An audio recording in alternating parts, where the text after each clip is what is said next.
ಸುಮ್ಮನೆ ನಿಂತ್ಕೊಳ್ಳ. ಅಕ್ಕ, ಏನಕ್ಕ ಇದು?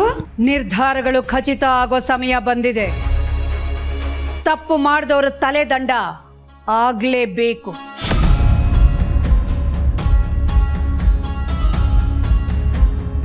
ಈ ಅಗ್ನಿ ಪರೀಕ್ಷೆಯಲ್ಲಿ ನನ್ನನ್ನು ಸೇರಿಸ್ಕೊಂಡು ಎಲ್ಲರೂ ಭಾಗಿಯಾಗಿರ್ತೀರಿ.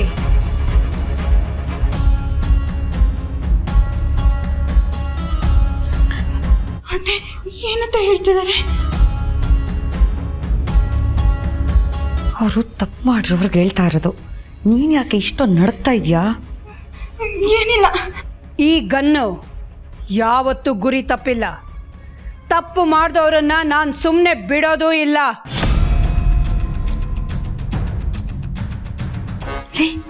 ಏನಾಯ್ತೆ? ಅಯ್ಯೋ ಅತ್ತೆ, ಒಂಥರ ಆಗ್ತಾ ಇದೆ. ಯಾಕೆ? ಹೊಟ್ಟೆ ಕೆಟ್ಟಿದ್ಯಾ? ಹೊಟ್ಟೆ ಕೆಟ್ಟಿಲ್ಲ, ಟೈಮೇ ಕೆಟ್ಟಿದೆ ಅನಿಸ್ತಾ ಇದೆ. ಇಷ್ಟು ದಿನ ಅಹಿಂಸೆ ಕ್ಷಮೆ ಅಂತ ದೊಡ್ಡವರಾಗಕ್ಕೆ ಹೊರಟಿದ್ವಿ. ಈಗ ತಪ್ಪು ಮಾಡಿದವರ ಮಟ್ಟಕ್ಕೆ ಇಳಿದು ಅವರನ್ನು ತಿದ್ದಬೇಕಾದ ಪರಿಸ್ಥಿತಿ ಬಂದಿದೆ. ಯಾಕೆ ಹಿಂಗೆ ಪದೇ ಪದೇ ಕೈ ಹಿಡ್ಕೋತಿದ್ಯಾ? ಈ ಗನ್ ನೋಡ್ತಿದ್ರೆ ಮೊದಲೇ ಶಕೆ ಆಗ್ತಿದೆ. ಅಯ್ಯೋ ಅತ್ತೆ, ನನಗೆ ನಮ್ಮ ಮನೆ ಅಪ್ಪ ಅಮ್ಮ ಎಲ್ಲ ನೆನಪಾಗ್ತಿದಾರತ್ತೆ. ನಮ್ಮ ಹಸು ಮೇಕೆ ಎಲ್ಲ ಕಣ್ಮುಂದೆ ಬಂದು ಅಬ್ಬಾ ಮೇಂದಂಗೆ ಆಗ್ತಾ ಇದೆ ಅತ್ತೆ. ನಾನು ಅರ್ಜೆಂಟಾಗಿ ಊರಿಗೆ ಹೋಗ್ತೀನತ್ತೆ.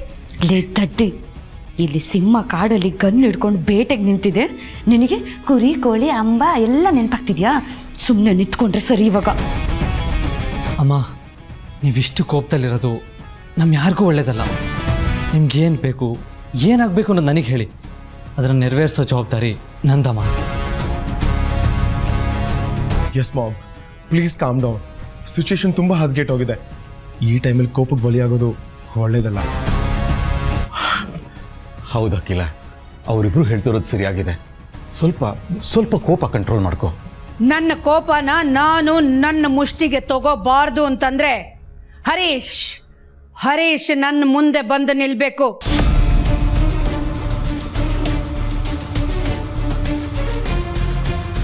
ನಡೆದಿದ್ದೇನು, ಸತ್ಯ ಏನು ಅನ್ನೋದು ಗೊತ್ತಾಗಬೇಕು.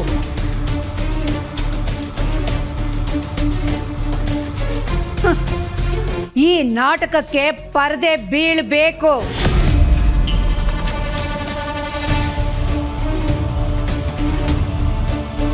ಅವನು ಎಲ್ಲೇ ಇರಲಿ, ಯಾವುದೇ ಪರಿಸ್ಥಿತಿಲಿರಲಿ, ಅವನನ್ನ ನನ್ನ ಕಣ್ಣು ಮುಂದೆ ತಂದು ನಿಲ್ಲಿಸಬೇಕು. ಇದಕ್ಕೆ ನಿಮಗಿರೋ ಕಾಲಾವಕಾಶ 3 ಗಂಟೆಗಳು. 3 ಗಂಟೆಗಳು ಮಾತ್ರ. ನಿಮ್ಮಿಂದ ಆಗತ್ತಾ? ಅಮ್ಮ, ಅವನು ಎಲ್ಲೇ ಇರಲಿ, ಯಾವುದೇ ಮೂಲೆಯಲ್ಲಿರಲಿ, ಅವನ್ನ ಹುಡ್ಕೊಂಡು ಕರ್ಕೊಂಬರೋ ಜವಾಬ್ದಾರಿ ನಂದಮ್ಮ. ನಾವು ಇವಾಗಲೇ ಹೊರಡ್ತೀವಿ.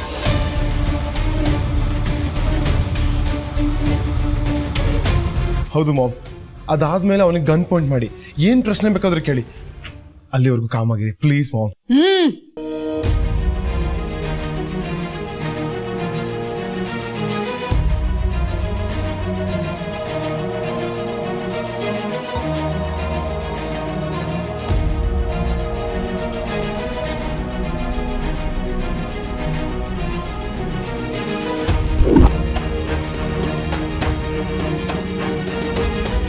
ಇದಕ್ಕೆ ಕ್ಷಮೆಯ ಅರ್ಥ ಗೊತ್ತಿಲ್ಲ.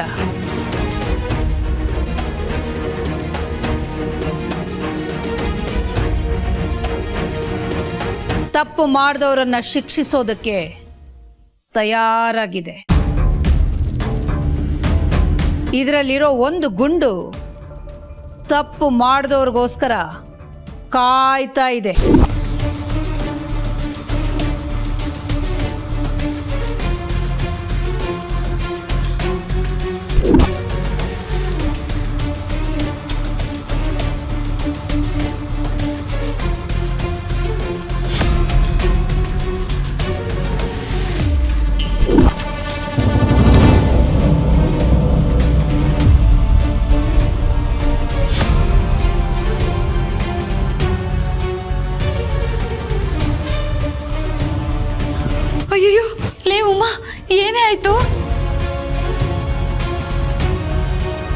ಇವಳು ಆಡ್ತಾ ಇರೋದನ್ನ ನೋಡಿದ್ರೆ ಏನೋ ಮಾಡಬಾರದನ್ನ ಮಾಡಿ ನನ್ನಿಂದ ಮುಚ್ಚಿಡ್ತಿದ್ದಾಳೆ ಅಂತ ಅನಿಸ್ತಿದೆ. ಏನಾಯ್ತು? ಅಕ್ಕ ಸ್ವಲ್ಪ ಪಿತ್ತ ಜಾಸ್ತಿ ಆಗಿರಬೇಕು, ಅದಕ್ಕೆ ಬಿದ್ದುಬಿಟ್ಟಿದ್ದಾಳೆ.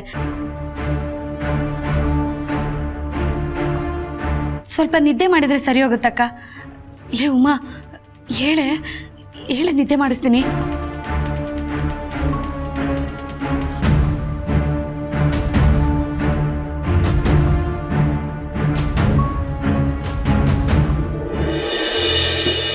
ಹಲೋ. ಹಲೋ, ನಂಗೆ ಅರ್ಜೆಂಟಾಗಿ ಹರೀಶ್ದು ಅಟೆಂಡೆನ್ಸ್ ಡೀಟೇಲ್ಸ್, ಅವ್ರದ್ದು ಲಾಸ್ಟ್ ವರ್ಕಿಂಗ್ ಪ್ರಾಜೆಕ್ಟ್, ಆಮೇಲೆ ಏನೇನು ರಿಲೇಟೆಡ್ ಇನ್ಫಾರ್ಮೇಷನ್ ಇದೆಯೋ ಎಲ್ಲ ನಂಗೆ ಮೇಲ್ ಮಾಡಿ. ಆದರೆ ನಂಗೆ ವಾಟ್ಸಪ್ಪಲ್ಲೂ ಕಳಿಸಿ. Thank you so much.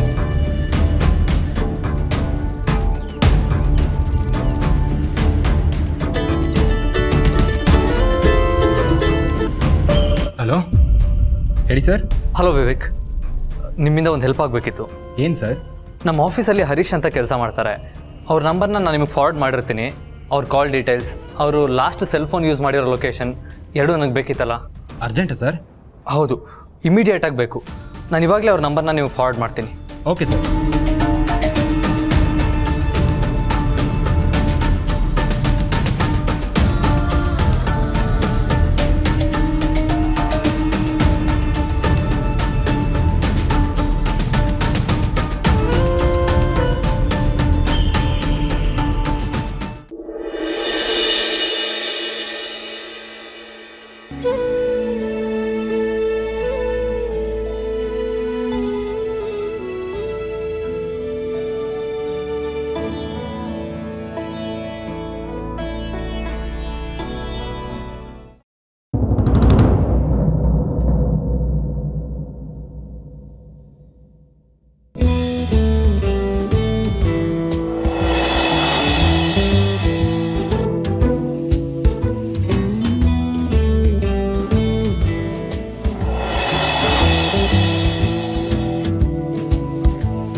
Bro, Parvati ಮದುವೆಗೆ ಅವತ್ತಿಂದ ಒಂದು ಗಿಫ್ಟ್ ಕೊಡಬೇಕು ಅಂತ ಪ್ಲಾನ್ ಮಾಡ್ಕೊಂಡಿದ್ವಲ್ಲ, ಕೊನೆಗೂ ಒಂದು ಬೊಂಬಾಟ್ ಆಗಿರೋ ಗಿಫ್ಟ್ ಸಿಕ್ಕಿದೆ.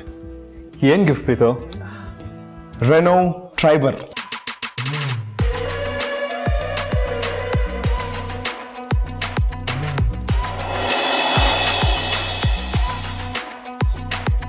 ಕಾರಾ? ಹೌದು ಬ್ರೋ, ಹೊಸ ರೆನೋ ಟ್ರೈಬರ್. ನಾವು ಅವಳಿಗೇನು ಗಿಫ್ಟ್ ಮಾಡಕ್ ಆಗಿರ್ಲಿಲ್ಲ. ಚಿನ್ನ ಬೆಳ್ಳಿ ಕಾಮನ್ನು. ಈ ಕಾರ್ ನೋಡ್ತಿದ್ರೆ ಅಂತಿಂತ ಕಾರಲ್ಲ ಅಂತ ಅನಿಸ್ತಾ ಇದೆ. ಇದ್ರಲ್ಲಿ ಪಾರ್ವತಿ ಎಲ್ಲಿ ಬೇಕಾದ್ರೂ ಝೂಮ್ ಅಂತ ಓಡಾಡ್ಬೋದು. ಅದು ಕಂಪ್ನಿ ಯಾವುದು? World renowned Reno. ಅದೆಲ್ಲ ಸರಿ ಪ್ರೀತು, ಕಾರ್ ಸ್ಪೆಷಾಲಿಟಿ ಏನು, ಅದ್ರ ಫೀಚರ್ ಏನು, ಇದನ್ನೆಲ್ಲ ಚೆಕ್ ಮಾಡಬೇಕಲ್ವಾ? ಕರುಣೆಯ ಪೈ